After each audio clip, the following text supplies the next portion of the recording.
Hi everyone, I hope you're doing well. In this video, if you've ever thought of improving your listening or wondering where to start when learning a new language, this video is for you. I'm JJ, and today I want to talk about 3 tips specifically about the music of language. And this is something that I really believe, which is at the end of it, language is very similar to music in certain ways. And when we learn how to listen, when we can hear the sounds of different languages, when we can understand them, things make a lot more sense.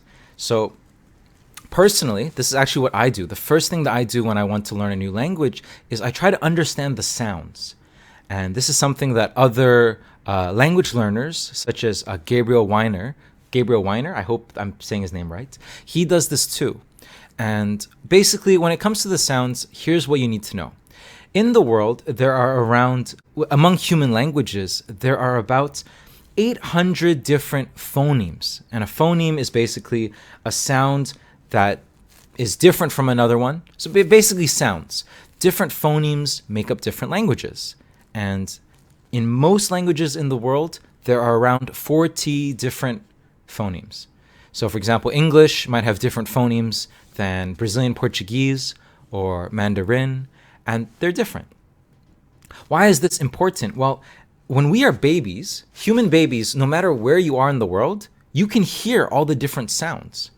But as we grow older, as we start to hear only one sound, as we learn what is our native language, we start to forget how to hear the different sounds. Our brains are saying, they're not different. It's not important. So this is going to be R, this is going to be L, for example.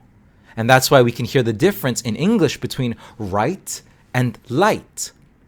But for someone who maybe speaks Japanese or a different Asian language, maybe those 2 letters, 2 sounds are very similar because there is no sound or no phoneme in their language that is different between right and light. So when we hear these sounds, when we understand how to hear the sounds, it makes language learning a lot easier, a lot more fun, and a lot more effective. So here we go. I want to talk about 3 tips, and the first tip is this idea called minimal pairs.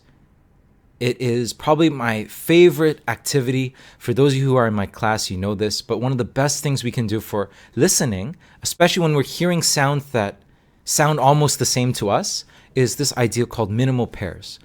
Using words that are almost similar, but a little bit different, and training our brain to hear the difference. So for example, in English, a very difficult sound in English is the sound, the th. There's the voiced, the, and the voiceless, th. Now, the key part is, for example, let's use a minimal pair. 2 words, think, as in I'm thinking, and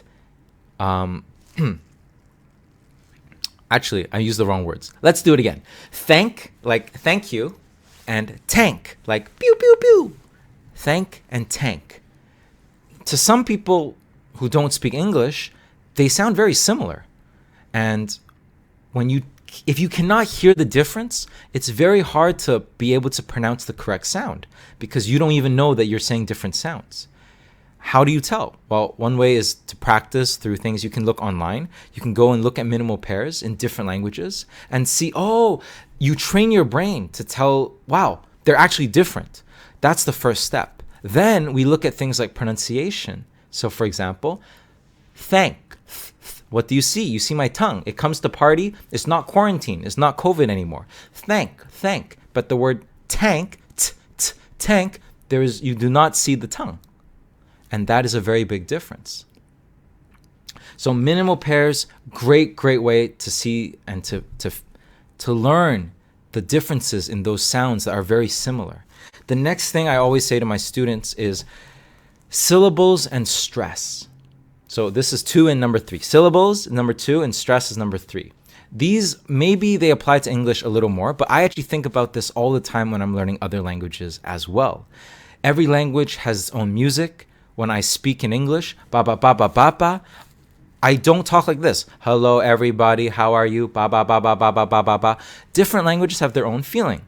So if I talk like this, it might sound a little bit different. If I suddenly speak like this, then you can hear it's English, but it sounds a little bit, the music is a little bit strange. So syllables is what, it's kind of like the beats, right? Like beats in music, like ba, ba, ba, ba, ba. Syllables, for example, in the word coffee, how many syllables does coffee have? Coffee, 2. You can tell because you can put your hand under your chin, coffee. Your chin touches your hand 2 times. So 2 syllables. Okay, great. So I say coffee. Why is this important? Because there are certain words in English. For example, I walk to the store, but yesterday I walked to the store. That's 1 syllable. Walked, not walk it. Walk it. Many students, for example, students who speak Brazilian Portuguese, oftentimes have this difficulty. They're not wrong as in, why you don't know? It's because, the rules of different languages are different. In Brazilian Portuguese, if I wrote walk, W-A-L-K-E-D, walked makes sense. And this is something that can help you when you're learning a different language. If you are learning Brazilian Portuguese, now you know. Every time you see a vowel, A-E-I-O-U, you got to think, it's probably another syllable.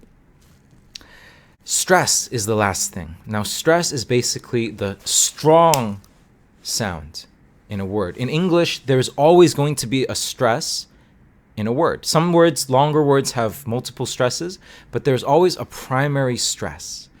And so for a word like coffee, for example, if I say this, hi, can I have a cup of coffee? Coffee? The other person might go, what are you talking about? The reason is because I'm saying the right letters, I'm saying the right sounds, but my stress is in the wrong place. Coffee, ba, the stress is on the second syllable. But in reality, most people would say coffee. Can I have a cup of coffee? Papa. The stress is on the first syllable. So when we think about these things, when we think about minimal pairs, when we think about syllables, and when we think about stress, it's a lot easier to listen, to be able to hear the different sounds in a different language. And once we can do that, the first step is listening. Once we can hear these different sounds, then it is much easier for us to learn how to speak and pronounce things correctly. So that's it for me, short and sweet. I hope you learned something in this video. Thank you so much for watching on YouTube. Please like, subscribe, comment below if you want to hear anything or see any sort of video. Please tell me. And yeah, thank you again so much for watching, and I'll see you next time. So that's JJ out.